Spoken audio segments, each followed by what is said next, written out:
What's up, guys? Welcome to another episode of Tower Dive. I, of course, am Captain Hooks. With me, as always, is the elusive Pan the Man. If I'm elusive, why am I always here? Because you're not good at being elusive. Don't know Oh. what to tell Oh. you. You're a wannabe elusive. Ouch. It's right in the feels, man. And we have a special guest, the former owner of Renegades and hotbed of Reddit conversation, we'll call it. What a nice word. We're trying to be nice about it. I don't know how to. Chris Badawi. Am I pronouncing that right? Actually, I never even asked that. Is it Badawi? Badawi. Badawi? Badawi with a W. Oh, okay, Badawi. Okay. Or like a baby, trying to say. First mystery cleared up. There we go. We're just peeling off layers of an onion.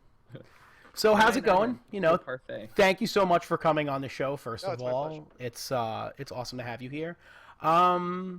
So I mean, let's get started with the basic stuff. We're starting with a little appetizer before we go straight into the dinner. Obviously, The big first question is, how's your ping been lately? I mean, Oh, that would imply I have time to play this game. yeah. Yeah, I don't even know what League of Legends is anymore.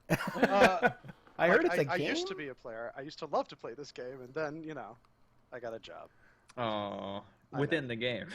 Isn't that kind of ironic that you get to work within the scene, but now you can no longer play the game anymore? Far too busy. It's tragic, right? Yeah. It's like, it's tragic. Shakespearean, almost. It's like Ooh. you're starving in a cell surrounded by birthday cakes. Man cannot survive on birthday cake alone. You could try. I might try. Oh You man, guys you are profound. I'm impressed. Yeah, I know. We get pretty deep sometimes. Yeah, I've been people told. are surprised. Yeah, the Tower Dive Rip- pool one runs deep and murky. Richard. Where are you guys located? Okay. We're both on the East Coast. I am in New Jersey. So this Oh, new so congratulations. server, right? Right, yes. You can now no longer hide behind ping. Now That's we amazing. Or for now yourself. now we thumb our noses at the West Coast. Right? We're gonna be the pros now. The shoe is on the other foot, as it were. Look at me. Look at me. I When decap now. nerds talk smack, ladies and gentlemen. Right? Yeah. So, I think the move ultimately is really good for the majority of people in the scene. Pros not among them. They are. Yeah. The players are understandably. Oh yeah. Sad. Frustrating. But when like 50 to 100 people are determining the collective fates of however many million that play in America, it was kind of That's called Congress. Well, yes, exactly. That's the American dream, hard at Right. work. Exactly. So let's start with, like I said, the basic stuff. That wasn't the ping question. So what made you want to be involved in esports in Yeah. general? So initially, I was a lawyer in New Mhm. York, doing patent litigation. Ooh, And that is as exciting as it sounds. It sounds. it sounds very sexy. Yeah. And one day, I got run over by a car. Just run over, like a tire track across my chest. It was pretty bad. That's insane. Was it a Yeah. cab? Was it a cab? Was this in Manhattan? Yeah, the meatpacking district. Oh, jeez. Yeah. That's a nightmare. And then, I had like 12 broken ribs. There was a John Doe for a few days. They said I had like a 5% chance to make it. Wow. So that was pretty Insane. difficult to digest at the time, but and then they're like, you're going to be paralyzed. It's like, okay, all right, I'm going to live, but I'm going to be paralyzed. All right, I actually accept that mentally. And then they're like, okay, actually going to make a full recovery. JK. So I did. I made a full recovery, but Awesome. sort of after that happened, I kind of realized how much I was not enjoying my life, and I looked at the people around me and my bosses, and I saw everybody was fucking miserable, and I realized like I'd worked so hard to get to where I was, but why? What was the point? What am I doing?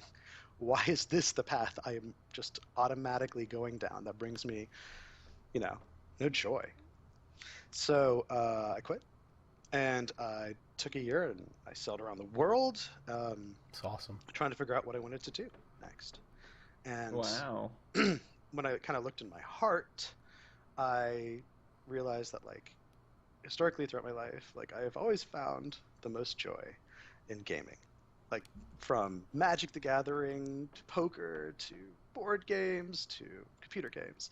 It's just all the great connection and really, like, just joyful moments came out of that. Awesome. And I started playing League, and I was looking at the scene. I saw there was an opportunity for real business in the industry. So that's when I decided to go for it. Awesome. And after your global circumference, you had this epiphany that you wanted to get into esports. Why in particular League of Legends? I mean, there's a lot of different esports going on, and some arguably a lot easier to get into and get started in. What drew you to League of Legends? The game itself primarily is I loved the game. I believed in the game, and what Riot had created was remarkable. This league, right, that had such a passionate following, including myself. I wanted to be a part of this thing because this is in the future. This, like, what Riot has done for this game is phenomenal, or for the industry is absolutely phenomenal. And I knew that this was the direction, like the right direction to take this thing that I love, and I knew that there was opportunity there to be a part of it and to, help it grow. Interesting. That's awesome. Very profound as well. Yeah, I think I got a little tear Right? coming down right here. So you're coming into League of Legends. How'd you get your start? I mean, there's thousands of people out there that want to be owners or coaches or Hell, Reddit tried to writers. make a whole team, and that worked well. Yeah. So how'd you get your start? What was the first step?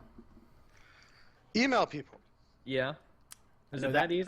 I know that game. Honestly, most things in life are that easy. You just have to try. A lot of people don't try doing things. Yeah. And, because they assume that it's not going to be enough or it won't get them what they need, and so they never even bother taking the first step, when sometimes the first step is everything. First Like, step is often, have you ever asked out a girl and been surprised that she said yes? Right. But No, well, not me. I'm sure you no. both. Well, okay. Never been surprised. Normal people, when they ask out girls, sometimes they say yes. Oh, you turn that around on us. But yeah, I just sent out emails, and I was sincere in what I was trying to do. I just wanted to get into the scene and create something I'd be proud of. So for me, this was never about like making money or creating some sort of like great business plan. For me, this was about creating something that, first and foremost, if I got run over by a car again, I'd be proud of. If I'm in that situation again, I can look back and be like, I'm really proud of this. And to make the people who are associated with the organization's lives like better for being part of it. So those were my two main goals getting into it. So I emailed around. Steve was selling Curse Academy at the time, and I put in a bid. Didn't win, but through that process, went down to LA just stayed in a hotel just to see what I could learn, how the scene actually functioned, how it actually ran. Did you have a base of operations at this point? Were you still stationed out in New York, or were you just kind of moving around a lot? So at this time I was in North Carolina. Okay. But so in February or maybe late January, I went to LA for the first time. Okay. And just sort of helped around where I could, Awesome. and learned what I could from whoever I could. I contacted everybody I could conceivably think of and asked as many questions as I could to learn as much as I possibly could, because I was flying solo and blind, and I knew that I knew how basically little I knew. So that's a pretty good step, though. Yeah, no, absolutely. Yeah, just knowing how little you should. Understanding that you aren't going into this knowing it all. I mean, how many people can, try to do something and it's like, oh no, I don't need any help. I know exactly what I'm doing. And then, ultimately implode. Sorry if you hear, no, I'm smoking a hookah as I always do. That's That's okay. okay. Forgive me for that. But Sure. yeah, Yeah, so but it came clear to me that rather than work within any organization, I wanted to make my own team because from what I saw, I thought that things just generally could be done better than they were Hmm. being done because there are some players who were playing but weren't happy, weren't inspired. So here they are doing this thing that they love, this thing that millions of people wish they could be doing and not having a good time doing it. And for me, that was just a deep tragedy. And Yeah. I didn't think it had to be that way.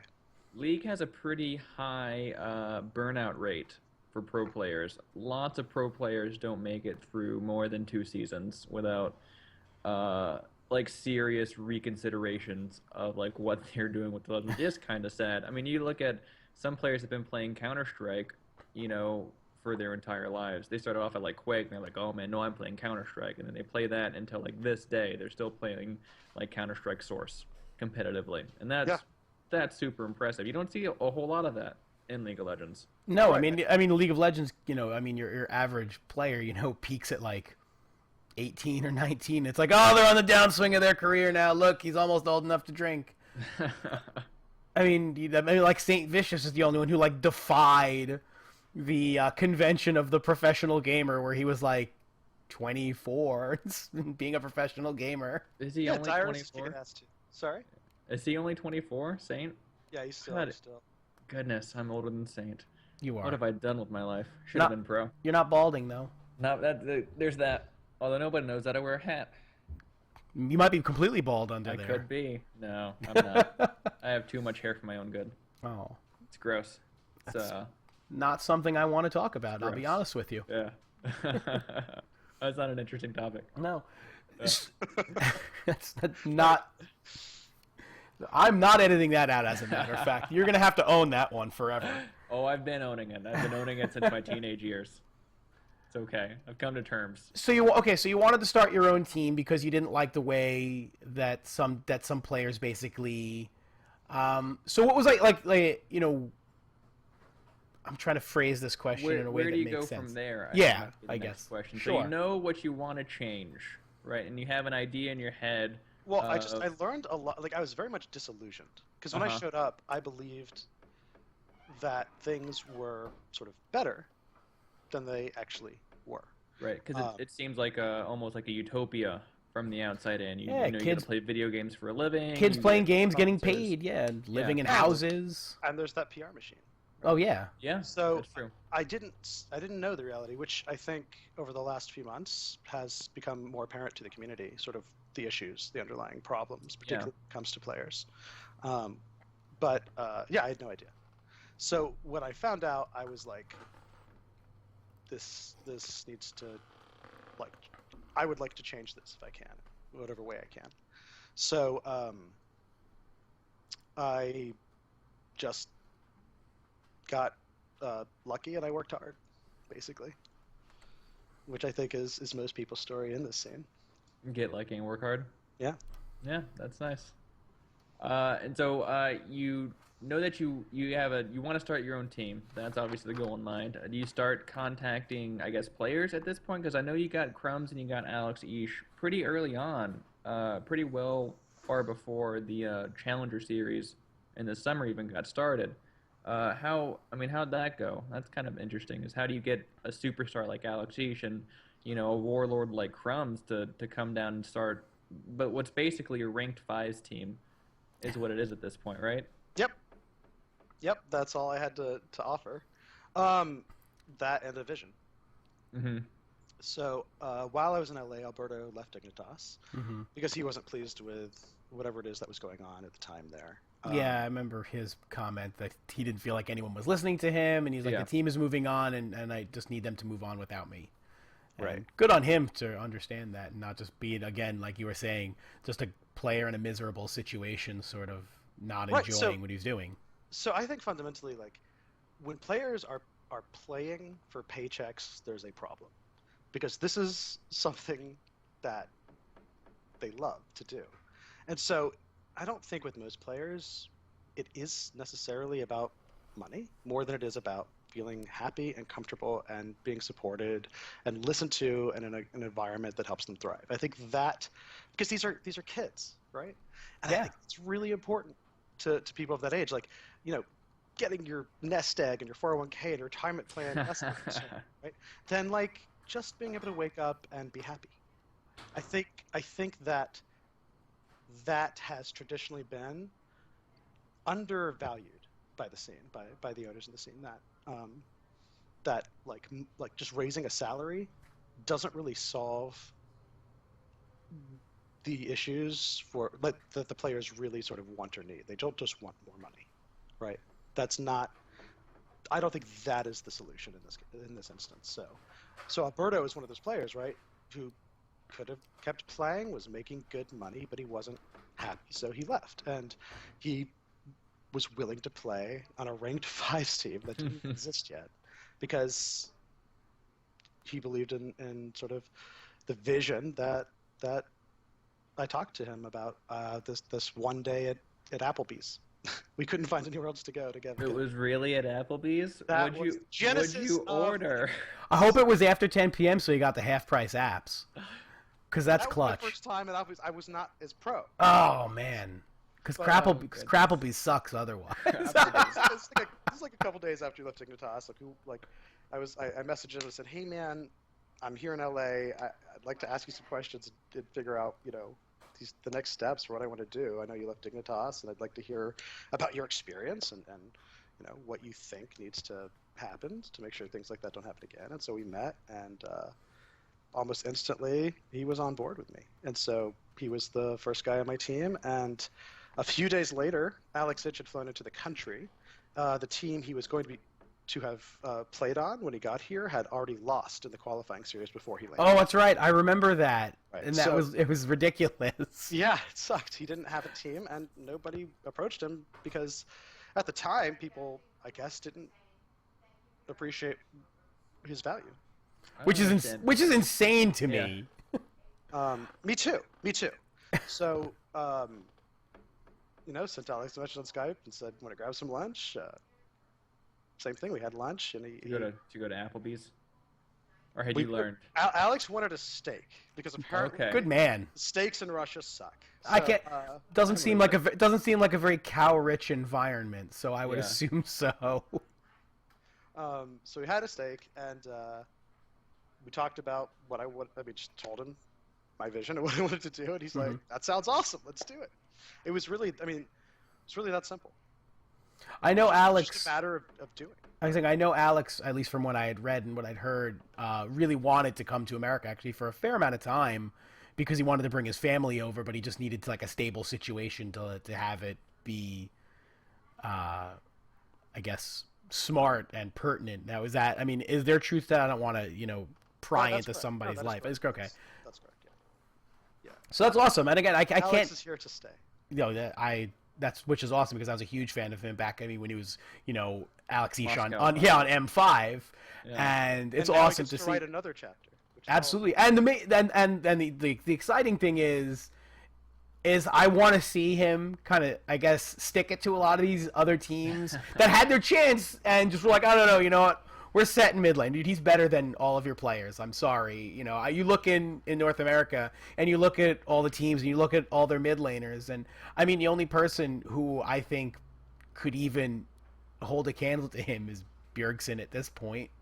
And I think we'll see. We'll see what he can do. I can't wait to see that matchup because I really want to. I'm not as this show is not particularly TSM friendly. Oh, God, I it's sort of what's the want to opposite of see friendly? Unfriendly. As a matter of fact, I sort of want to see Renegades really stick it to TSM, but that's just a personal thing. I really want to see Renegades be the next Cloud9, right? Come out of the Challenger Series and then just really start dominating, like, right away. That's kind of my hope for them. We'll see if it happens, but they had a really strong Challenger Series season. Cloud9. Well, we have a lot of really, really good people. Yeah. Our coach Hermes is phenomenal. Like, I'm so humbled that he's with us. He is just incredible. What he does, how he coaches, the respect and the friendship that he commands. He's our guiding light. He's amazing. So I think we have a lot of work to do, but I think we have the right people to do the work that needs to get done. So I'm very hopeful. Great. And I'm actually kind of interested in how you got in contact with Monty at this point, because you have the two players, you have Alex East and you have Crumbs, two pretty big superstars, right? That you've convinced to join your ranked fives teams, which that feat by itself is admirable. I mean, you can't deny that. Two of the biggest players in the Western world at this time, you've got playing on, almost solo queue ladder. You've got a No, it is. You've got you've got a veteran jungler who is battle hardened LCS, and then you have, oh, by the way, one of the best mid laners in the world. Hey, you want a duo queue? It's like, it's kind of. I would not put them through that. Oh no, I'm just saying it's just funny, like that's how you started with those two players. Like, well, that's a pretty solid base. I mean, I know I started my rank 5 team, and it's like, hey, I have a podcast. And it's like, oh, but you suck. I mean, it was an exciting journey. So next up, right, I needed a support. So I was initially looking at Ignar, who is now playing in LCK. Right. Yeah. Who was contracted with Winterfox at the time, but I couldn't afford his buyout. So I, through Alex, learned about Maria. And I contacted her former team owner, whose name is Eric. She was on Team Roar. Oh, that's right. With Chaos. I remember Roar. That's yeah. right. That's right. And she can handle Chaos. She can handle anything. Right.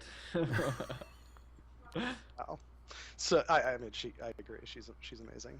So got on a call with Eric, who I guess was very protective of her. But he trusted me, and so I had a conversation with her that lasted a couple hours, and we both ended up crying a lot. And I instantly fell in love with this girl. So brought her on, and so that was our core three. Right there was Alex, Alberto, and Maria. We were in it together.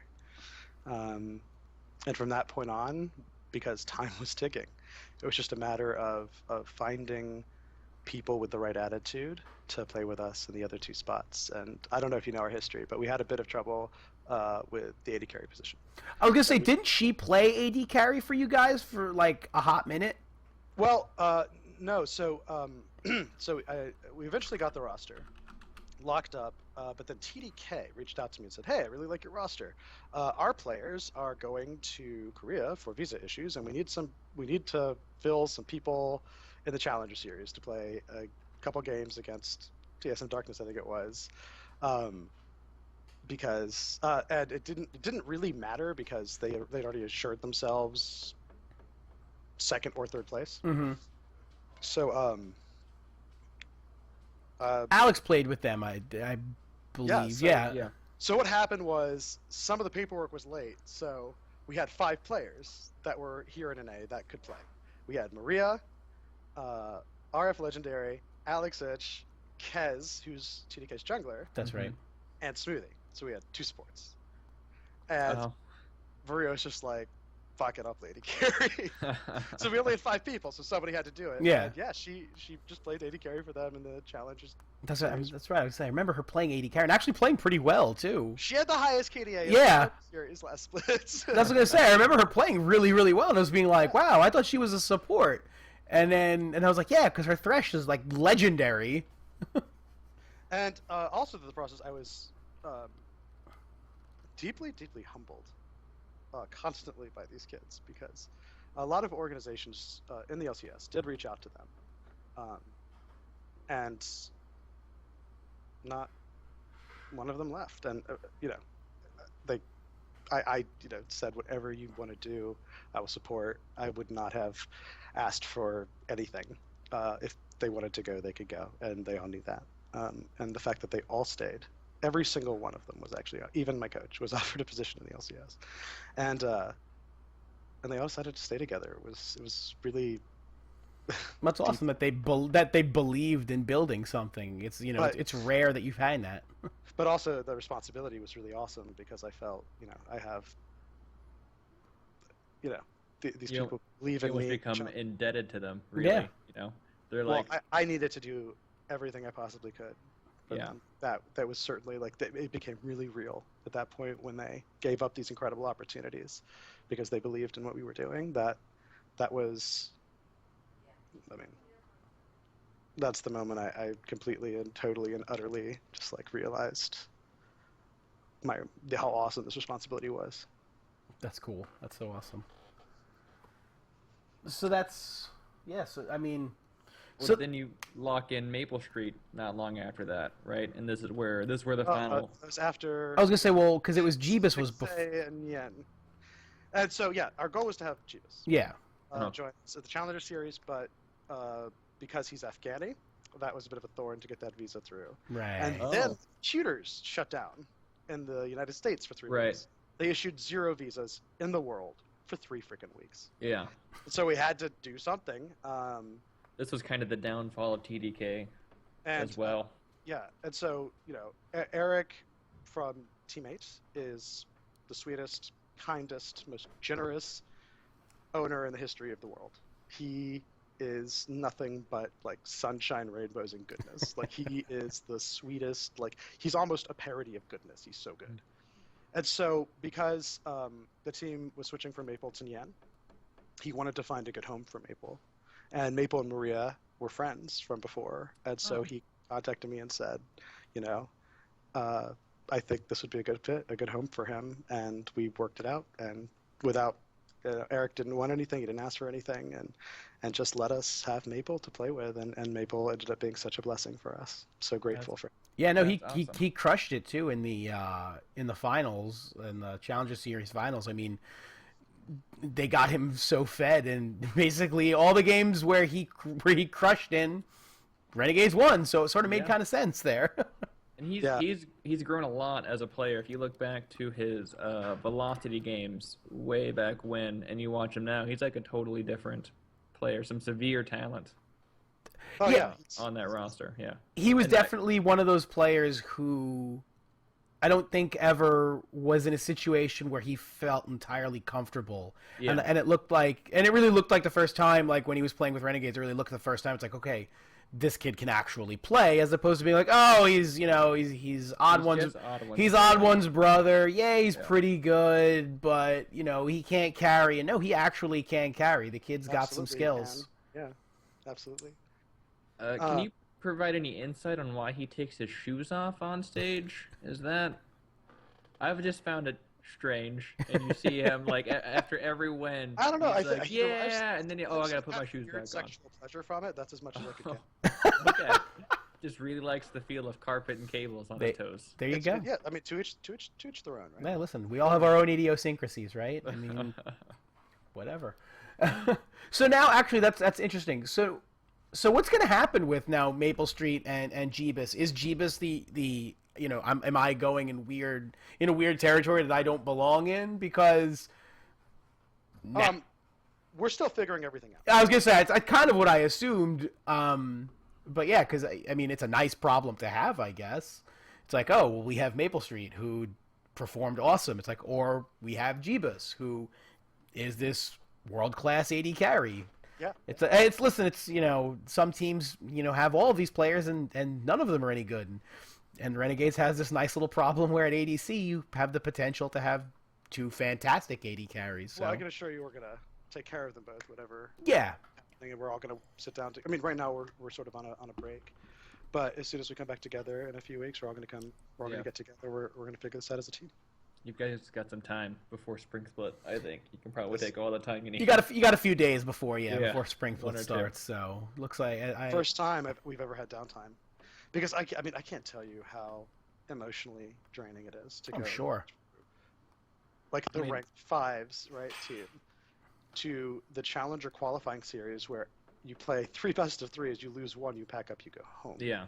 Like, and again, all of this is writing on the outcome of these specific games.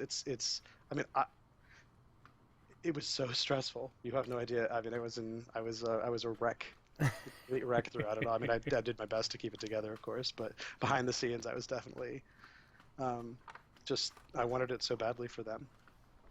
Yeah, when you really look at the Challenger bracket, it's amazing anybody makes it into the LCS. I mean, it's insane. Not only do you have to, you know, have like what top 10 best ranked fives teams on your server. You then have to go through an entire gauntlet bracket, and then you have to compete in a full split. And then, if you didn't make the top, 2 seeds? 3. You have 3 seeds. You have to compete in another tournament. Oh, no. Everybody, the top 4 seeds then compete in another tournament. And then the top seed from there is, right? And then the other 2 seeds have to compete in another relegation tournament. So yeah, it's insane. Whereas if you want to go to an MLG, who just like, I'm going to go play an MLG this weekend, then that's it. Yep, it was. Yeah, good on the players for sticking to it. Very close together. And, we had to work and support each other throughout it because it is not easy. No, that's how you build bonds, man. I mean, it's shit like that. You come out of that, and you're just like, if we can get through this, we can get through anything. Bring it the fuck on. Basically, is what it feels like. I mean, listen, just from a perspective as a viewer, and seeing them, it's like, okay, next series. It's like, oh my god. These are the stories you want, though. No, absolutely. When you're working on an esport. Well, they're each playing for something really unique and really special. I mean, Alex is the first LCS player with a wife and child. Yeah. Maria's the first girl. Alberto was fighting to get back, right? Mm-hmm. In a way on his terms, right? RF is this young, ambitious, sweet kid whose dream was to be on the LCS. Like, he was, the most sort of original, pure intent, and then we had Maple, who was honestly here more than anything else initially to support Maria in her journey, and then he was he became part of our family, and he was playing for the people that he loved, and people had pretty amazing reasons to succeed. You may have inadvertently created the Fellowship of the Ring, I think, is what happened. I think everyone has to now go on a quest to Mordor and destroy a piece of evil. I think that's the next step. It's not even right, I think that's the wrong game. Wrong game. Oh, wrong sorry. Game. Sorry. I was gonna say, because as you're saying that, So I have to, but Maple is the Frodo, right? Well, no, because all I think about is Maple Street going, when they're all like, you have my axe, you have my shoes. That's all I can picture in my head is Maple Street kind of handing over his shoes and being, yes. When we win Worlds, we'll make a Draven skin where he throws shoes at people. That's amazing. I have bought it, despite my Draven being legendarily bad. I will. It is the worst. It is terrible. Worst Draven NA. I was gonna make that my name, but I think it's too many letters. To answer a question you'd asked earlier, which I kind of glossed over, was Monty was one of the many people I reached out to for advice, and he's no better person to ask for advice than MonteCristo. Oh, I very much agree. He and I share the exact same goals for what it is we want in a team and what it is we want to do and create in the scene. And our interests aligned so much, I felt very much compelled to ask if he would join me. And to my absolute amazement and joy and wonderment, he said yes. And having Monty has been I'm unspeakably grateful for him. He's amazing. He's the most honest, brilliant man. Has more integrity than I could have ever imagined. What? He has so much integrity. Yeah, and his honesty is just. I mean, the dude does not pull any punches. It's amazing. No. You don't get anyone more honest than that. I agree. So having him has been just a ridiculous blessing. I'm so grateful for him. That's awesome. You've really built something special, and we can hear it, like how passionate you are about this team and all the things that you've done. Like it's really amazing, and to hear like where you came from and how you legitimately just started sending out emails to get it started. I mean, I'm not going to say it's easy because it's obviously not easy. No. Well, I don't think that would work anymore. The scene has gone, but I think as I said, I got lucky. So it was like the right timing. I flew to LA and randomly Alberto's like, "I'm done with you, Dig. Not below." I'm like, hey, hey man, Let's go to Applebee's. Like fives, right? And I got lucky, but I also think I entered the scene at a time where it was in a bit of a transition phase where people were starting to come in, who were non-endemics, and it was more ad hoc. It was more just sort of improvised, right? Nobody really had any notion of anything, to be fair. And so, Curse Academy was the first team that had ever been sold. I think getting into the scene now, it'd have to be a bit more traditional for anybody listening who would be interested. I think you need to find somebody in the scene to guide you and help you understand how to do things, because I don't think it would be possible to go it alone at this point. Do you think people have gotten a little more defensive lately? I just think there are so many more voices. It's hard to have yours be heard without an ally. Hey, I can tell you from the perspective of just trying to get people to be on a podcast isn't always the easiest of things, and that's just to get people to talk. Well, you guys need a hot girl.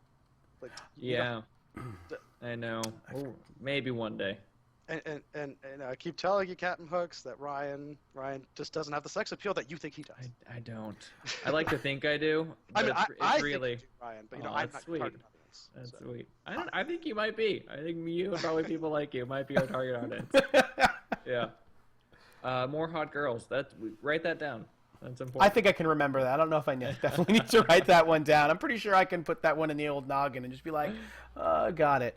Well, that's like that guy who streamed for all of that time, who pretended to be a girl, and he got all these subs and made all this money. Oh my god. And he really turned out to be a dude, and that's...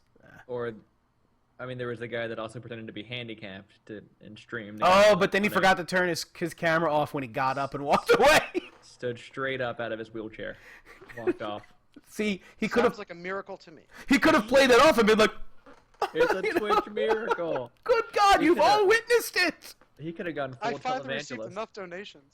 Yeah. This final donation allowed me to walk! Do a little dance. That'd have been great.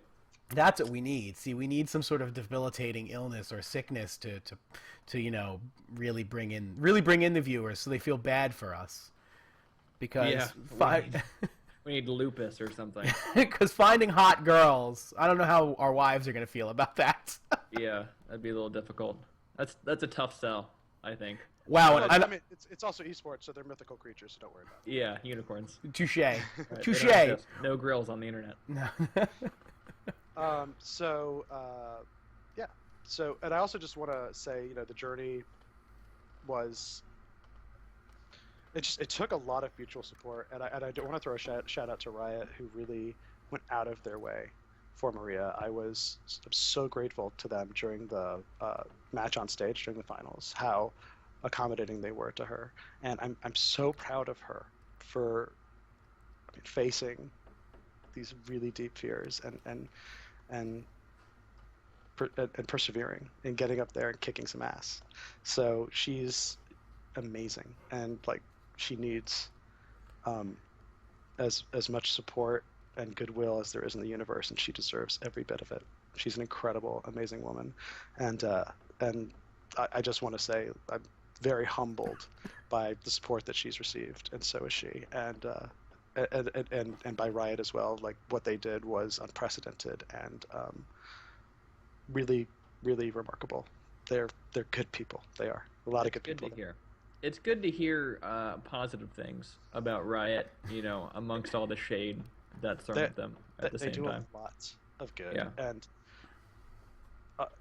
what I've seen, it's not a lot of what they do. They don't seek recognition or to PR it's not a PR stunt.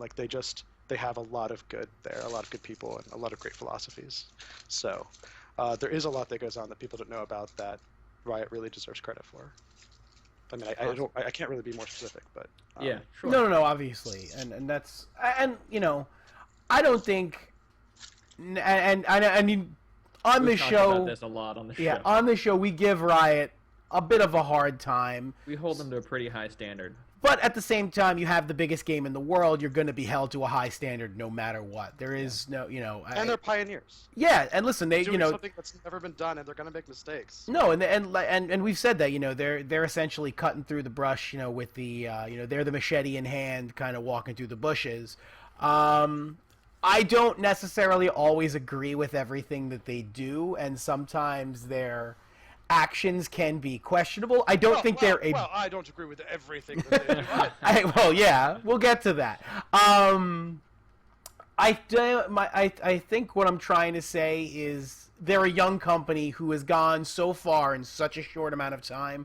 Mistakes, like to say they can and will be made, they need to be made because, like you said, they're pioneering.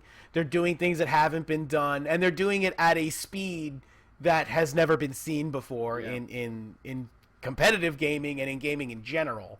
In the sense that, you've built the scene and you've built a competitive game from out of nowhere, essentially, and it's now the biggest game in the world. Yeah, I've always found that it's their breakneck speed that can cause problems, and their almost adamant use of social media that always paints them in the worst light possible. They're not very good at PR, which I don't know if that's endearing or more frustrating. It kind of skirts. Half of you wants to be like, well, I respect it that they're not, putting out, that they don't just have PR people speaking for them. Like, I respect it. They're going to say that they're just going to have their own people. The game devs are just going to speak for the game devs. But then on the other hand, you're like, man, I wish they'd have some PR people speak for them, because having the game devs speak for the game devs, as a guy who works in the gaming industry, is a terrible idea under most circumstances, because they're not the most eloquent, well-versed people in dealing with issues with community. Yeah, I'm trying to put it in a very democratic way. It's trial and error, but I do think that a flaw is that they really should get professionals to do the things that professionals do, and so whether that be PR or legal work or law making or things like that, I think that they should have professionals advising them every step of the way. So, we don't need, and I don't necessarily know that they do, and I think that that's the direction they're headed. I mean, I certainly hope that's the direction they're headed. I have to think that is the direction they're headed, so I'm very hopeful for the future. I think things are going to get better. I think they do get better every day. Well, yeah, they're definitely learning as they go.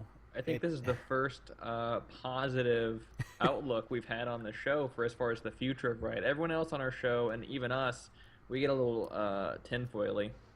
Listen, sometimes you have to put the tinfoil hat on. We can only see the Skynet in Riot. We never see, like, the Bill Gates or the Google. We only see, like, Skynet and... Well, Thorin fully believes that they're communists.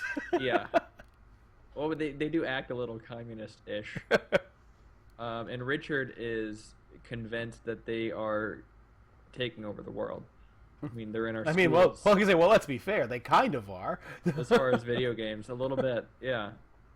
It can be a little spooky sometimes when you do invest yourself in it a lot. It gets a little spooky. But I like to believe that their intentions are benign.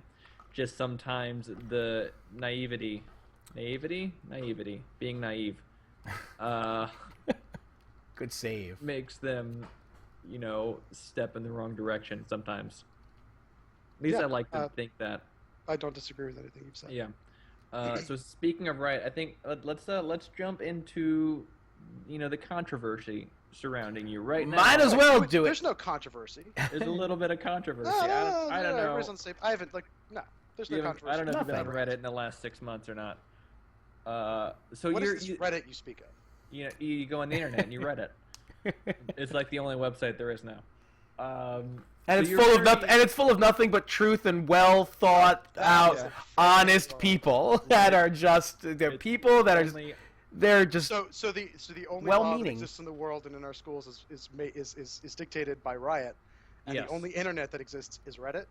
Scary place, isn't it? This is the future that we're headed to. This is where we are. So you as a person and your story is very polarizing, right? There's only two types of people right now. There's pro Chris, pro Renegades, and then anti Chris. Drink the Kool-Aid, drink Riot's Kool-Aid. We've always been pretty pro Chris on the show, and especially after talking to you now, like in person.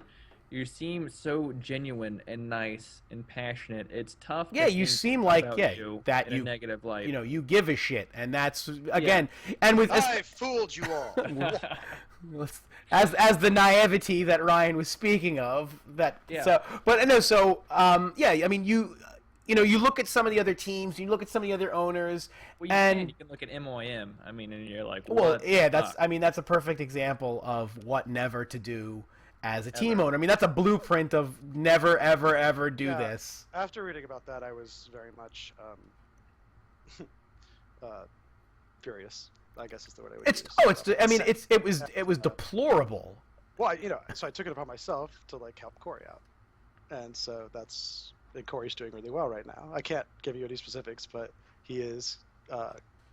He's got a really bright future in North Great. America ahead That's of him. awesome. hear. That's awesome. Yeah, And so he's gonna be okay.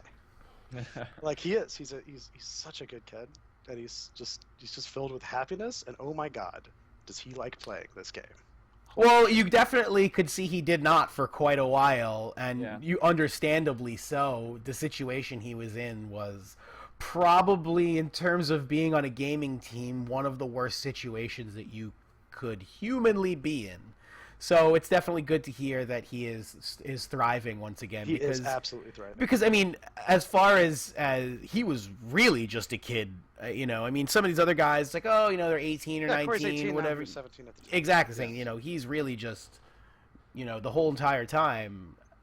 So I definitely, that was a disgusting moment, and that was a point on the show where we were saying how teams take advantage, certain teams and some teams take advantage of these kids because they're kids, and you can take advantage of them because it's very easy by saying, I'm going to let you play this game professionally, we're going to pay you, we're going to put you up in a house, we're going to do all this great stuff for you, all you have to do is win. Just focus on the game and just win, and that's all we want from you. And it's very easy to kind of get kids to buy into that very fast. Yeah, Yeah. I mean, I mean, they're you kids. know, That's what they do. There's a kid in my house whose contract expired, and he needs to go back to Europe in a week. And he contacted me and he said, I haven't eaten in 2 days. I have no money and no access to God. food. So, you know, like shit like that it should never ever happen. No, and I agree. But let's back back to the controversy, this whole situation, the Yeah. shitstorm. Yeah, and the minute I read the ruling, not only did I think it was heavy-handed, I thought it smelled pretty bad. Yeah, there was a Situation little, there was a little, doesn't seem- there was a little stink of bullshit on Yeah. some of it. And it only got worse, really.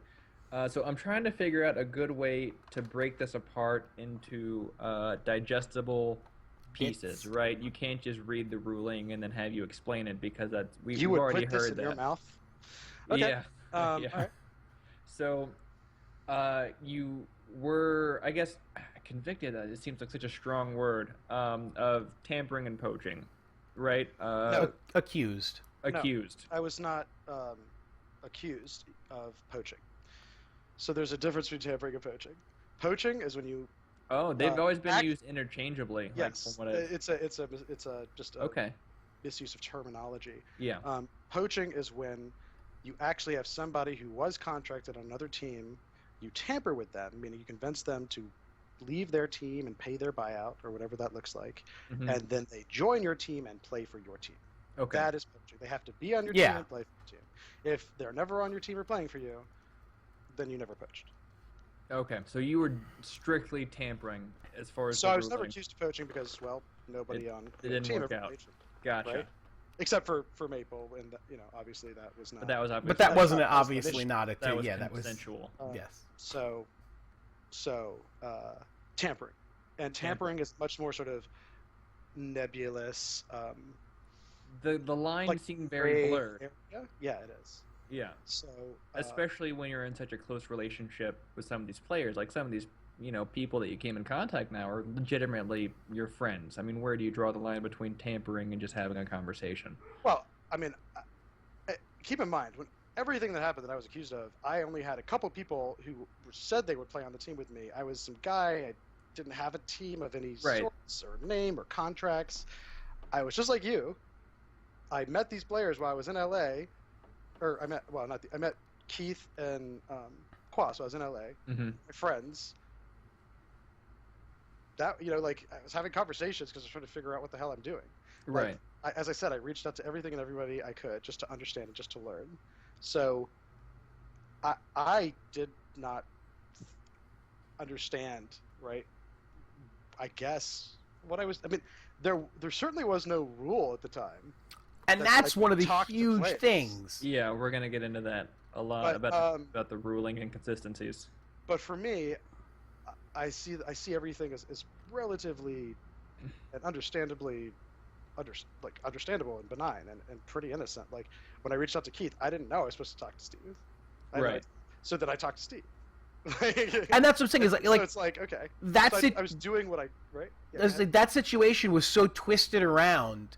And because they had posted like, oh, you know how Chris said like, oh, don't tell Steve, and really it was, oh, hey, you know what, not don't tell Steve. You said, oh, pretend we didn't have this conversation. Whereas more, hey, you know what, just pretend we didn't have this conversation. I'll talk to Steve and whatever it is, and we'll work it out. Exactly. And it's amazing how go through him. Yeah, and it's amazing how emphasis on certain words, how you can completely change the meaning and the intent behind a conversation, where it goes from being innocent and just, a recognition of this wasn't the right way to do it, I'll take care of it the right way, my bad, to you were trying to throw stuff under the rug and hide it and be like, oh, but don't worry. Yeah, just I did think the way they characterized that conversation with Keith was particularly disingenuous. Yeah, and it's incredible how quickly and how people jumped all over that, like, oh, look at this, it's ridiculous. Oh my god, they ate it up. And I just wish they would have contacted me and asked. So that would have been too easy, though. With Keith, can we see it, or do you have anything to say about it? Like, if they just let me, and so they did contact me one time with some questions which are very sort of general, and so I answered them honestly. So as far as I know, there's no evidence I did anything other than what I gave to Riot. Yeah, just the Skype logs. I was honest. No, I didn't give them the Skype logs. I just said, here's what happened, because I honestly didn't think I did anything wrong. Right. So I said, here's what happened, and then that's all they went on. Just what I told them. I was just being honest. Now I've been itching to kind of get this because the whole tampering, poaching. The ruling was made. They came down on you kind of like a nuclear bomb. They basically. Yeah, they made an example out of me, and yeah. I appreciate the need for them to clarify the rules, right? Like, because in the past what they were doing wasn't working, but I think I was pretty safe target because I wasn't endemic in the scene. I, had rocked some boats of people who worked very closely with Riot, and it was I guess a strategic and sort of, I would almost argue, safe move on their point to make safe play from them to make the point that they wanted to make. It absolutely was, because again, how you said tampering and poaching are not the same thing because they are completely different. Yeah. Whereas tampering obviously worse. Yeah, poaching is far more egregious than tampering is. Where tampering, it's like, hey, I'm just gonna have some conversation. Tampering could be as little as shaking somebody's hand and saying, "Wow, that was a great play you just made." Exactly. That arguably could be tampering.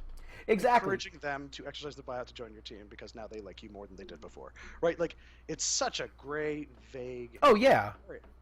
Not to mention, and I'll keep saying this. No, there were no rules at the time. No, and that's the thing is, no idea. And that's the most. And like Riot said, they warned me. They never warned me about anything. And that's the kind of little bit of disgusting part of it all, because then, a year ago you can very, very, very quickly look up and see CLG. Was not even a year, a month ago. Yeah, was fined. Yeah, was fined twice in the same season within a month of each other for poaching Skara and for poaching Zion Spartan. And I mean, love him to death, hotshot, GG. I mean, not even a slap on the wrist, where it's just like, hey, listen, this is a fine. It happens, and it's sort of, it's kind of like, yeah. To be fair, this is like Riot doesn't want their previous punishments, like their fines, to be like the calculus and whether or not one decides to poach, and I appreciate that. So That's a they're good like, point. they don't want people to say like, okay, if I poach, I have to pay $10,000. Is that worth it to me? Well, because the scene is growing so much, that's not a terribly large amount of money to some of these organizations. So they could very well say to themselves, okay, whatever, we'll just pay the fine and break the rule. And Riot was wary, right, of that occurring. So they wanted to bring down this hammer to say, no, look, we're not going to accept this. You cannot anticipate. I mean, from a legal perspective, it's kind of ridiculous that you can't anticipate the punishment, but they're like, here's the punishment now. But they really should have said that more transparently rather than actually using me as an example to make that statement. That's what I think. But, they could make a rule but I saying do poaching is appreciate, punishable by, yada yada yada. Yeah, I do appreciate what it is they were trying to do, and it makes sense, and I get it, but I just don't think they did it the right way. I don't know No, if anybody appreciates what they were trying to do. I think we can I mean, understand they're trying it to within make sure the that context. those rules yeah. are enforced. and I get they're enforceable. I can get that they're trying to protect their, their scene, whatever you want to call it. They're trying to protect what they've built, professionally And the as team a integrity. league. Yeah, they're trying to do what other major sports already have, which is, very, very clear black and white rules in place of what you can and cannot do for the most part. And esports is still The Wild West. incredibly, infantile in that regard when compared to, and it's obviously nothing like your traditional sports, but it wants to be in some regard.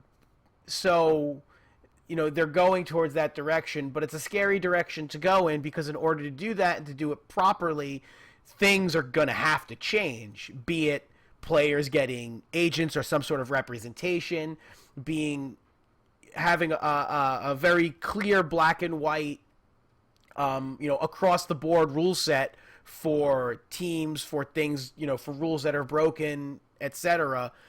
Where situations of it being easy to kind of make you a target, whereas what they did with, CLG and what they did with Bjergsen and TSM was much more slap on the wristy. And while you're saying, and I understand, it's like, well, they don't want that to be, this is the barometer for, for wrongdoing. It's like you're gonna make a mistake, you're gonna get fined. They decided that, okay, that wasn't enough, and now we're gonna go that extra mile. But the real question is, and the real question I have, and again, maybe this is me being tinfoil hatty, or maybe this is me being a little conspiracy theorist, is, because you were the new guy, because you were, coming from the unknown, maybe they would go a little easier on a hot shot, a Reggie, a Liquid, whereas it's easier to go much more, drop the hammer a little heavier on you because, with all due respect, you're a nobody in the scene. You know what I mean? No, of course, and I mean I agree with you. I think that's correct. I think that's right.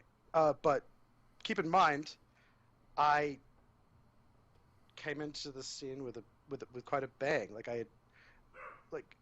nobody else. Like I was somebody new for Riot to deal with as well. Like no one had ever met somebody so, I guess, adamant, persistent about what it is I was doing. So I definitely ruffled a lot of feathers, and so. Oh, that's great. I respect and love feather rufflers. By the way, that is like.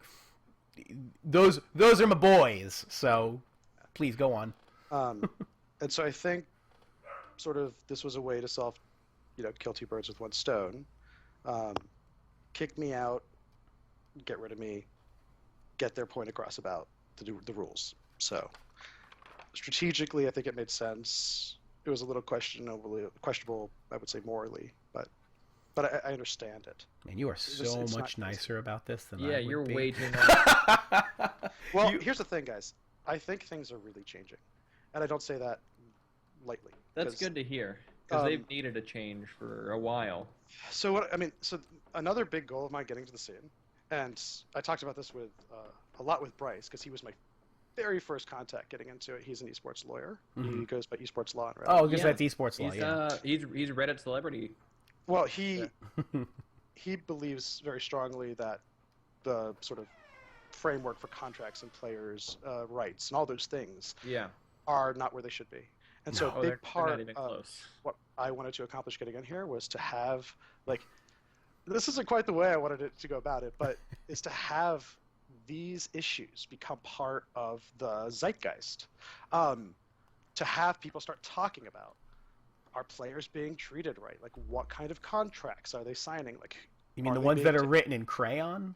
Right. Well, yeah, and it's like, let's think about, are these players vulnerable? How much oversight should Riot have? Like, I wanted very much for these conversations to take place, and I am extraordinarily, like, proud that that was able to happen, and those conversations, I think, were great. Like, I never expected, right, this scene to be, like, to dig so deep and to have such, I think, really great debate and thought regarding these issues. Like, these issues are now at the forefront, whereas when I got into the scene, nobody really knew much about anything.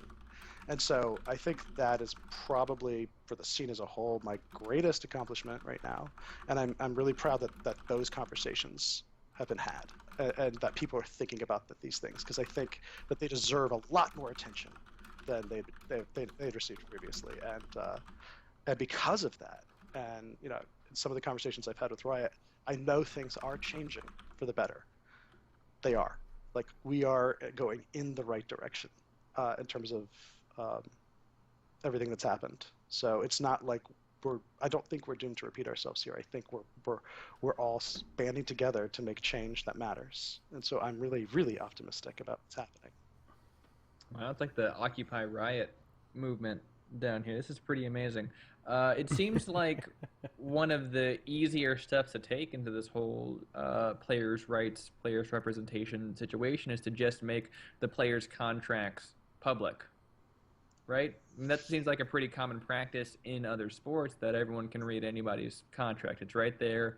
Everyone knows exactly what's going wrong, and you're accountable to at least the court of public opinion, because you can read the contract and people can point out things. This is not okay. This is not okay. This is not okay. I mean, is that like a step that should be taken? There are tons of different potential remedies that could very much be one, or maybe just publish things like salary buyouts, maybe have a free agency period, maybe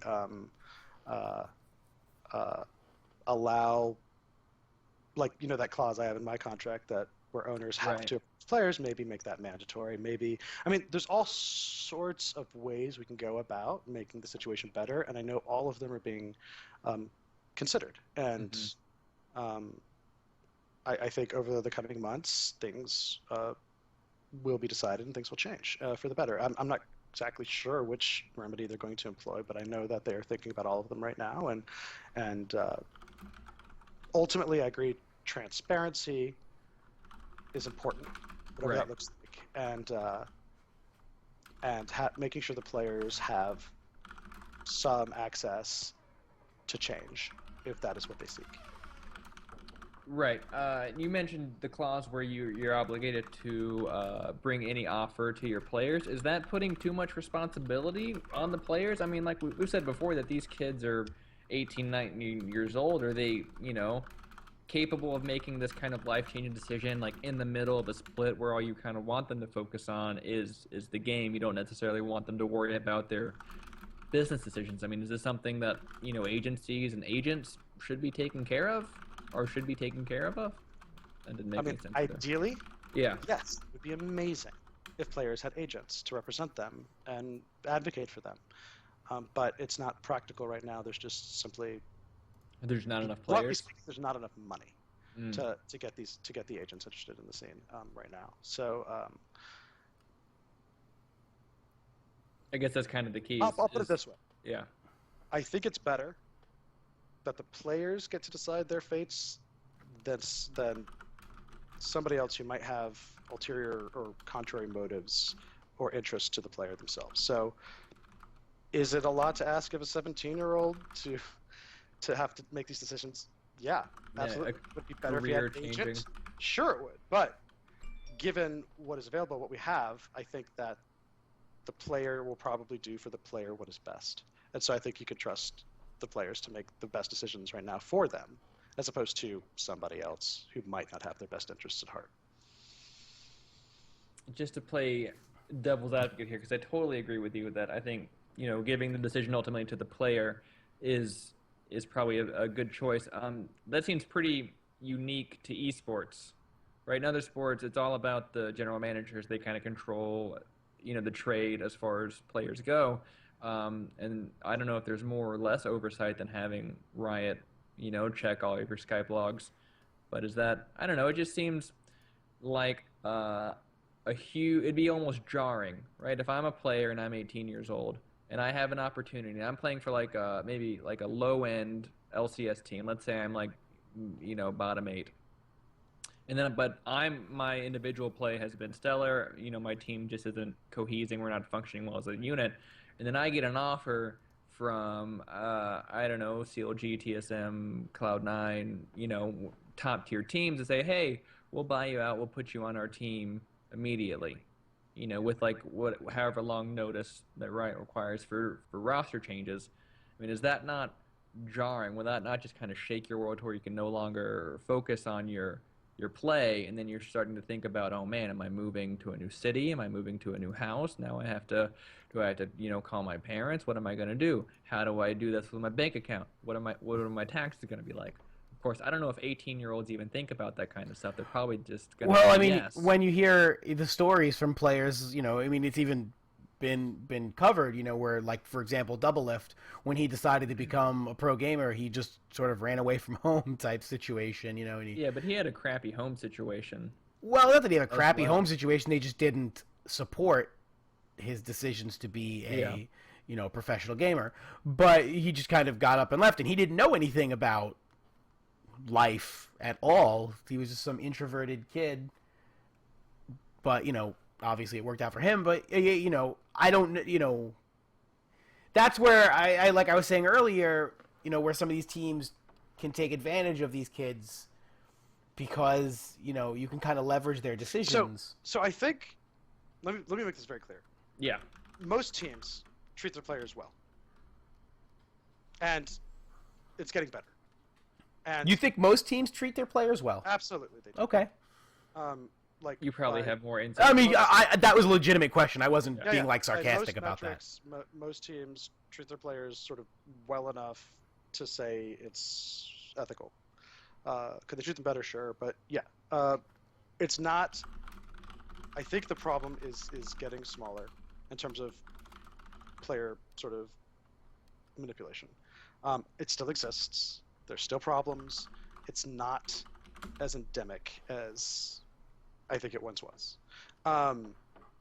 Now, to address your point, Ryan, I would say a few things. One, about your point saying that it could be jarring, it could. That is an issue, and that's worth considering. But at the same time, I think maybe you're giving a bit too little credit to the player's agency and their autonomy. If a player wants to change teams, then they're doing it because that ultimately, after all of their considerations, that's what they've decided is best for them for whatever reason. So it's not like the player is moving against their will. It's not like they're just being taken and thrown in another environment without any say. And they can always say no. And as a team owner, you can always make their buyout big enough where it actually makes sense for them, right, for them to be leaving, and it's better for your organization to get those funds in for whatever reason. There's still a lot of option there. Like, you can, if you have that, right, if Enemy got Faker, they can make his buyout $200,000, right, or whatever. Yeah. Probably have to do more than that. $1 million, right? Yeah.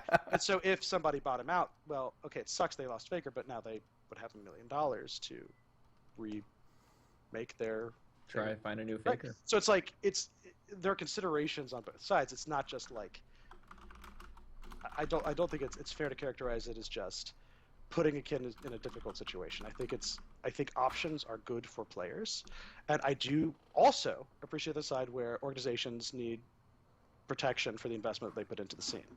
So It's not quite a black and white issue. So I would say, like, There's- at least there should be a clause that says, I will present all offers I receive throughout the year in October, or when we're no longer playing professionally, so that they know for the next year what options are available to them. Because as it stands now, they could say nothing, give them the contract to re-sign, and the kid would never be the wiser. And you never know that his is value. right. He would never have a way of knowing his value on the market. He would just live blindly and would never know what other people value him at. That, to me, is the thing that we need to change. There's a bunch of different ways we could do that, but that problem is the thing that needs to change, one way or the other. There's tons of different ways that can happen. But so if that concern is sort of significant for you, or if it doesn't protect the organization's interests by including the clause where you tell them in a timely manner, at least have to tell them at some point in the coming year, right? That seems like a pretty fair compromise. Yeah. Really. That way the player knows what kind of offers he's getting. That way the management also knows that the player knows, and that there's communication there. That seems kind of key. Is that really good communication between management and players would be conducive to a fairly healthy scene.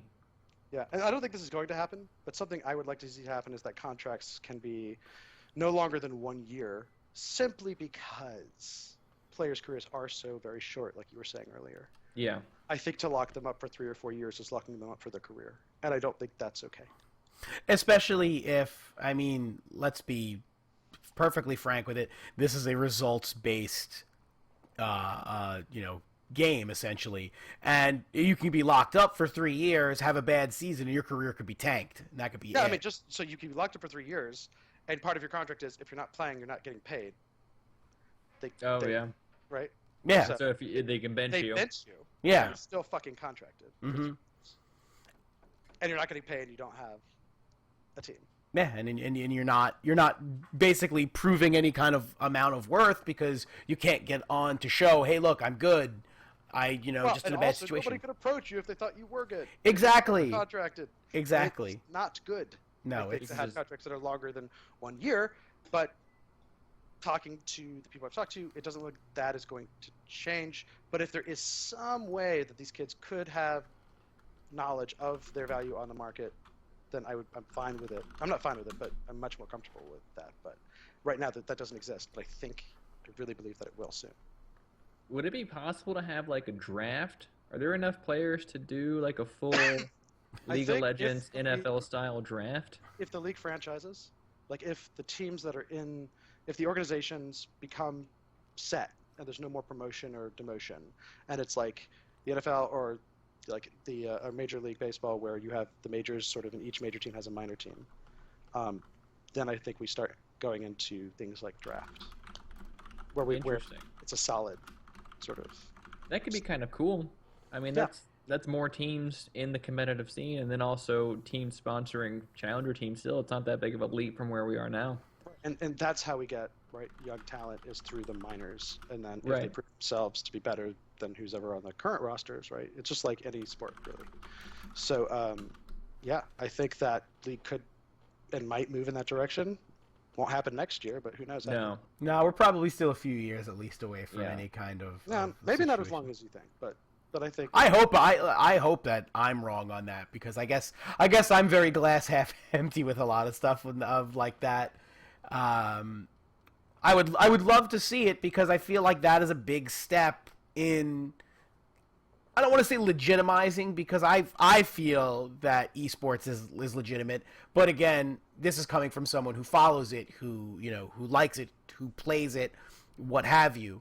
I think to get other people outside of the our small community to actually start to really look at it as more than just, oh, it's just a game. It would take something like steps that other contemporary sports have, basically. Yeah, I agree, and I think we're evolving. Every year Absolutely, we're evolving. absolutely. Yeah. So I am optimistic, and I hope some of that sheds onto you guys, because I think where we're going is going to be good for everyone and basically everyone and everything involved with the scene. I think I will withhold good things judgment until stuff starts happening. I have trouble. You sound I don't like want, me. I don't want to get too optimistic, because the second I get so optimistic, something happens, and then I just get so defeated, and then I feel really bad about what I was so optimistic about. So I'm just gonna totally, like, I'm not gonna think Riot is gonna burn down the world, nor do I think they're going to save it. But I'd like to hope that they're headed in the right direction, and I will withhold judgment you guys have until. this platform here. Keep them honest. Like, you That's guys true. have a platform to help guide and opinions and We bring do. attention to things that matter. Like, you guys have the power to help frame and create the scene that you love and help it be what you know it could be. Like, use that. I mean, that's what That's the aim. that's much more eloquently than we said it, but that is definitely essentially what we wanted to do. We wanted to do this to be, how did we put it when we first started? The voice of the people, because we are the people. Something like that. Something along those lines. I've always liked to consider ourselves the voice of the non-vocal majority, right? Because there's the vocal minority that just yells and yells and yells about whatever is popular, and they just want to yell about things. Yeah, the pitchfork wielders. Then there's the other side, the majority of the player base that is concerned, but they either don't have the time or they don't really care to make a Reddit post, because, I mean, who cares about karma? So you need the rational Some people voice, right? really the do. people that are willing to talk and also listen to people of opposing views or of, agreeing views. Like, before we brought Richard Lewis on our show, I was a pretty big detractor, right? Not a fan. I liked his writing, and You hated his opinion. I didn't like his opinion, and I didn't like listening to his videos because they were, they're pretty caustic. He's very honest. He's very opinionated. He's got a very strong personality. But after having him on the show and talking to him face to face and learning about him as a person, like, he's a stand-up guy, and he's very passionate about what he does. And he's got a lot of really great ideas. Little on the negative side, but that's okay. I guess that's why we got along so well. Yeah, that's why you and him got along so well. And it's the same thing. That's why we wanted to have you on the show, because right now the only voices that we're getting from you, the only, correspondence we have is, like, the one Reddit post, and all just the logs that we have to tear through, which lack so little context. It's difficult to actually get to know the situation surrounding it.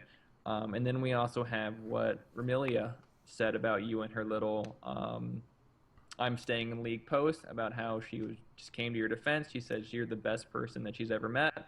And that's kind of really what sings to your character the most, is the players that you are working directly with seem super happy. Yeah, I mean, the only people that have said any kind of really negative things, and it's kind of laughable when you see someone like, and I have a modicum of respect for him, but I don't. Maybe more of what he does and less for him. Like Reginald came out, Andy came out and was pretty, I don't want to say harsh, but was really, pretty harsh with basically what we said, about you, given the situation and stuff. And I really think that he's kind of not in a position where he can throw stones, because he's a guy who is so incredibly polarizing in his position as an organization owner, and to really kind of pass judgment on someone saying, oh, well, blah, blah, blah, all this other crap. Yeah. You want to talk about throwing stones in glass houses. Yeah. Andy Den might be the one with the biggest stone and the largest glass house. And I know, listen, you're in a position, and I know. I will just say, like, after the ruling came out, I thought that the piece that Travis did was very strange. It was a hatchet job. Oh yeah. Yeah, it was a pretty harsh. It's way harsh, Ty. Pretty devastating experience for me. I felt yeah, just like deeply crushed. Just Well, it was offensive. I'll be honest with you. At least as a just as a person outside of the competitive scene, I mean, we do what we do here, but essentially on the outside looking in, it just kind of it was offensive for lack well, of a more than better anything, word. I was just really confused. I didn't understand. Yeah, and it was a little out of character for Travis too. He typically sticks to the fluffier And pieces. so much of it just wasn't true. Yeah. And Well, that's one of those situations where it reeks of bullshit. yeah, I mean, it was one of the worst things I've ever experienced, and I've been through some things that weren't great. So, I mean, I'm you've really been run over by a car. I mean, yeah. that's if having this article about you is equivalent to being run over by a car, that's a pretty terrible article. I mean, that's devastating. Yeah, there's not too much more I feel like I need to say or want to say about it, Yeah, but sure. I feel like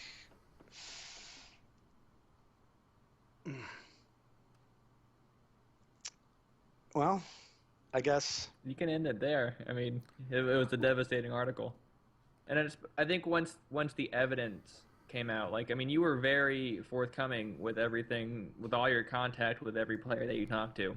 I think being that forthcoming alone says a lot about your character, and I mean, and it's also in contrary to, whatever Travis wrote.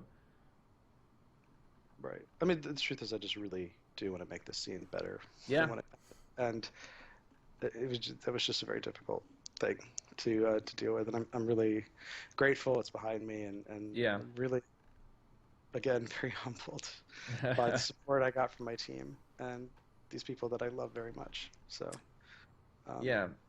I think that's also pretty great too. Is that when all this stuff was coming out, you didn't see your players like agreeing with it at all. That didn't happen. It's not like when somebody wrote that oh no, hate article. they all Yeah, wanted to they probably all want to write their own yeah manifestos. yeah That would have they been actually great. they really did Yeah, and but I don't want them involved in the shit. So yeah, and that's great for you for protecting him, for standing up for him, and taking Basically, the brunt of it yourself. yeah, Yeah, essentially taking it it's for like the team, so to when speak. when that MYM news broke, every player in MYM was like, "Yeah, they're shitting," and that was that was Well, it. Just, well, they were. So I mean, yeah, quite the opposite with your situation.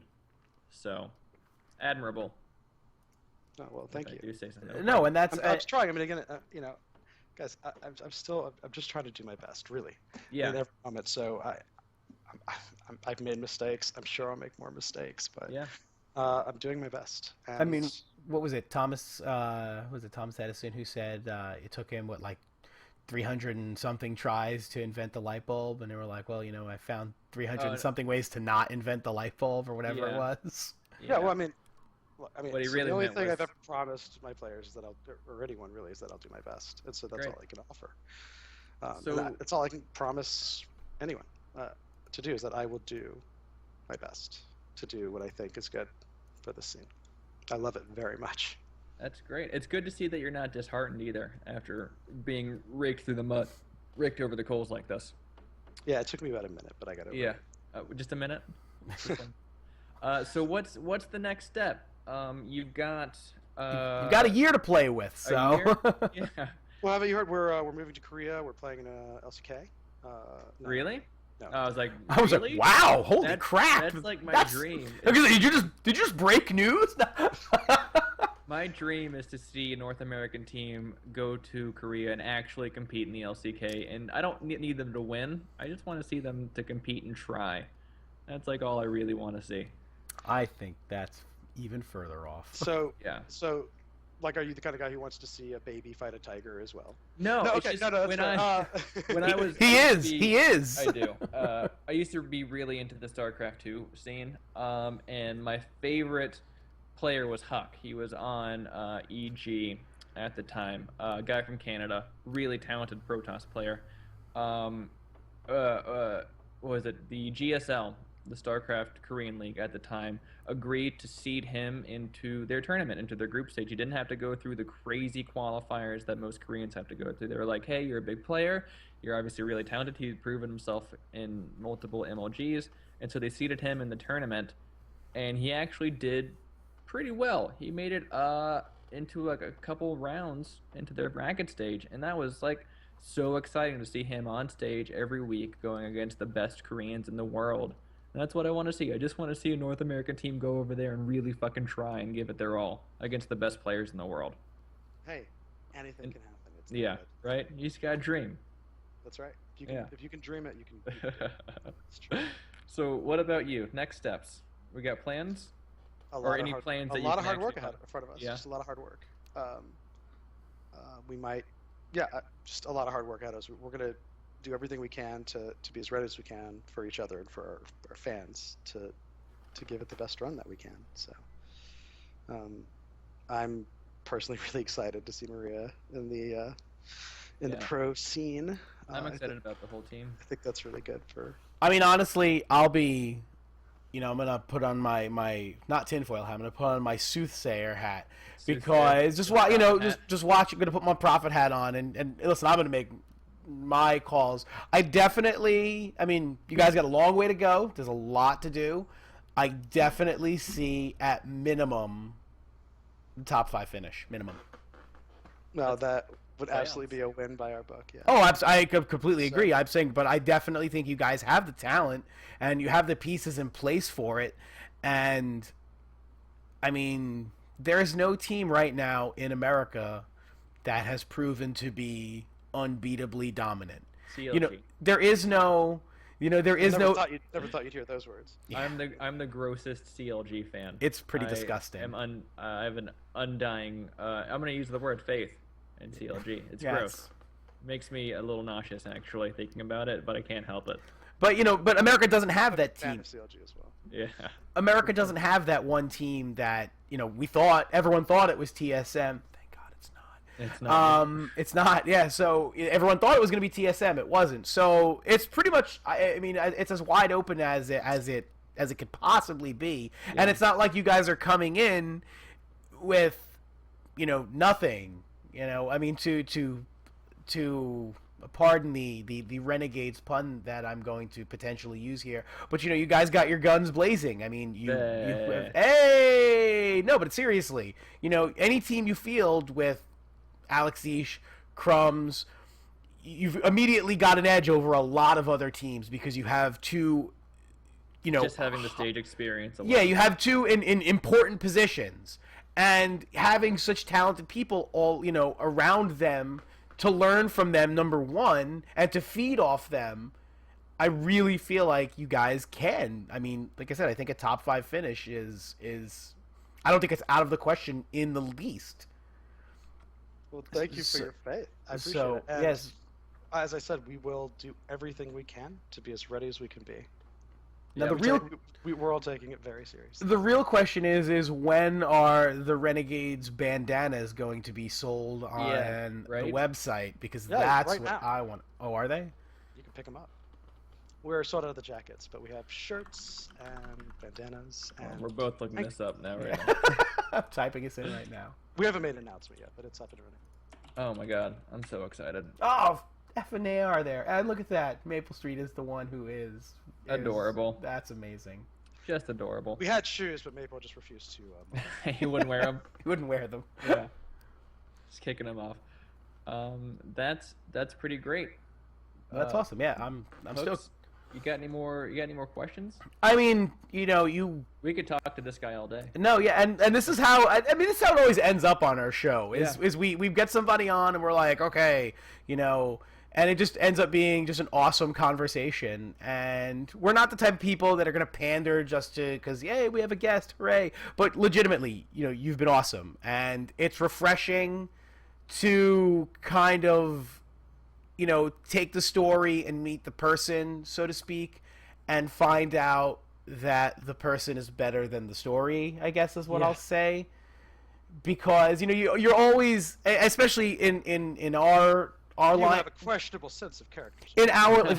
incredibly. In our line of hobby, I don't say work because we don't get paid. In our line of hobby, we always are afraid that it's either going to be bad or potentially worse than what we think it could be as and so far we've always been very Surprise. very wrong in that regard, Yeah. and that's awesome. And I love this is the only time in my life where I like being wrong, where where getting to sit down with somebody and really just talk to them, like a regular person, proves to really give us an insight that we never would have gotten by Yeah. by Well, it's truly been my privilege to be here. Thank you so much. listen. For inviting me. You are you're part of a very very elite group of tower dive royalty. And if you ever wanna come on and just shoot the shit with us, you have anything to say, you have anything you want to announce, and even if you want to say when the jackets are back in stock, you're more than welcome to come on and say, hey, by the way, jackets are back in stock. Thumbs up. But seriously, thank you so much for coming on and for being really candid with us. That's the kind of shit that's what we eat up, and that's what we love, because like we said from the beginning, we keep it very loose, we keep it very easygoing here, and when people are easy to talk to, it makes what we do so much more fun. Well, you guys are awesome. I wish you both crazy success making the money. Hey man, so there may be more checks for $19 in this thing we have. One day. maybe $20 the next time. You don't even know. Maybe $8 to even it out. Oh. Right? $19, such a strange number to donate. It's very Well, strange. apparently you guys spend most of your budget on tinfoil, I think. So We it's did. tough. It's a lot of tinfoil. It's a lot get of the tinfoil. But you'll be non-stick protected. kind. You'll be protected. Yeah, Listen. I get the non-stick kind. It's a little more expensive. I but, use the larger roll to get it yeah. around. Yeah. And Get a big it's- dome. Get a Yeah, get a nice quaff going on Yeah, it. the Bud Light hat's actually tinfoil lined, so I'm always protected. My headband is actually red tinfoil. Yeah, It's that's not. good. So you guys do with tinfoil what I do with condoms. The larger roll and it protects you. It's a wiener joke. Ah, Hey, it truly is a tower dive. It's League of Legends. we did it. There has to be one. I love it. And I'm disappointed that neither of you, or you guys left it to me. I mean, Well, listen, I told We you like that to we defer to our guests. pretend to be professional a little bit sometimes, almost. It's a facade. It's a complete misnomer. We're not professional at all. And that's what makes our show fun and awesome, and I'm just going to be the one to pat ourselves on the back for it. Thanks. Thanks, me.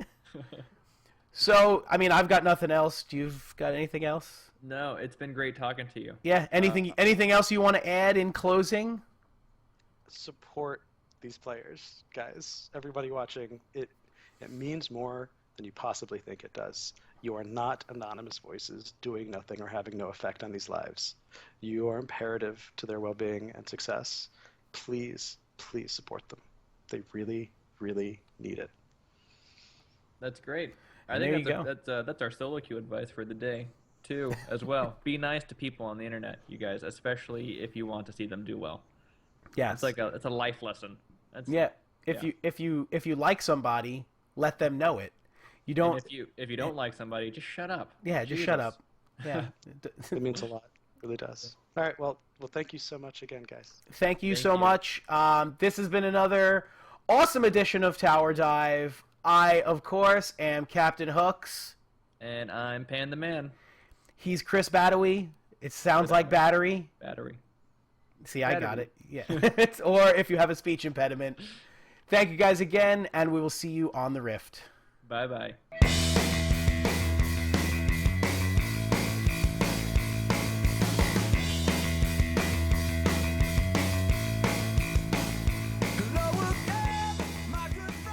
Hey guys, thanks for tuning in. This podcast is sponsored by Vulcan.com. Head on over there for all of your fantasy needs. You can bet on League of Legends, Dota 2, CSGO, COD, and Hearthstone.